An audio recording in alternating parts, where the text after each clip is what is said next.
But all this to say, Marvell crushing it, record numbers, incredibly good guidance, connectivity is the trend. Like, you know, what are some of the, things you're seeing more broadly that's powering this and giving you guys the confidence to give the street that kind of guide?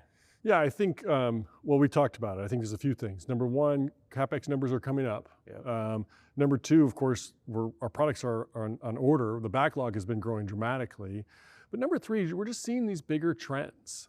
This is such a fast-moving space. It's such an exciting time to be in the semiconductor and the computer architecture space more generally, because it's not a one-size-fits-all. You have the emergence of inference, and you have and you have reasoning models, and all Agents. these new KV caches are growing, agents, and it seems like every time there's a new trend, people want to think, oh, what's that bad for? But in general, it seems like every single time there's a new trend, it's good. It means more connectivity. That's the sort of high-level theme that I keep seeing, is that no matter which one of these trends that you're talking about, I need more stuff to get connected together. Let's just take KV caches, for example. Yep. That's grown a need for a lot more memory, but memory is limited. And so that's seen an explosion in our CXL portfolio, which is a memory interface controller. Yeah. You see a growth in the cluster sizes. Well, now they have to add another layer of switching that grows more in our scale out. You're seeing, in some cases, these models are going across data centers, and you have the emergence of scale across, which is extending the back-end network across data centers and adding more scale across modules from companies like Marvell. So each of these trends, it's never clear exactly what's going to be the next trend, except that we're seeing more and more need for high-speed connectivity in these data Well, I think there is centers. a trend that you can identify, and that's optics, right? Yeah. That seems to be really powering where we're heading in the future. It's an area you're very focused on. You guys kind of look at connectivity very portfolio-wide, but talk a little bit about what you're seeing Sure. with optics, because that seems to be the next constraint to something. And you said this, that connectivity is the constraint, but optics specifically, Right. we got to move data faster.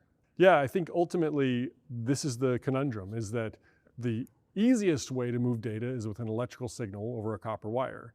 That's a physics problem, though. Every time you double the bandwidth, you half the distance you can push it. Yep. And so only way to get past that physical barrier is with the fiber optic cable. And that's why you saw the optical industry basically born in telecommunications, because the first things that went optical was the undersea cables, and then the cross-country cables, Yep. and then the between data center cables, and then the inside data center but across all of the racks cables, and eventually it's the within the rack. And what you're seeing is every time the bandwidth is increasing, and we've been on this trend for like decades now, bandwidth is constantly doubling. Bandwidth requirements are constantly doubling.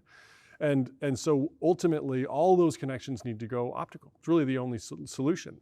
And the beautiful thing about the optics space is that it is not a zero-sum game. There's not like one solution that's going to win in this space. You see this explosion of new technologies. You can't use the same technology, which would be like a coherent DSP, to connect an undersea cable to connect inside of a data center. Just like you can't use the same exact technology inside of a data center inside of a rack. You need to be more optimal. The bandwidth and the requirements and the density gets higher and higher. And so what we're seeing, and it's super exciting, and Marvell made a number of announcements in this space recently we announced, I think, 4 new 1.6 DSPs for scale out. We announced our new 2 nanometer 1.6T DSP for scale across. We announced an investment in a partnership around micro LED technology.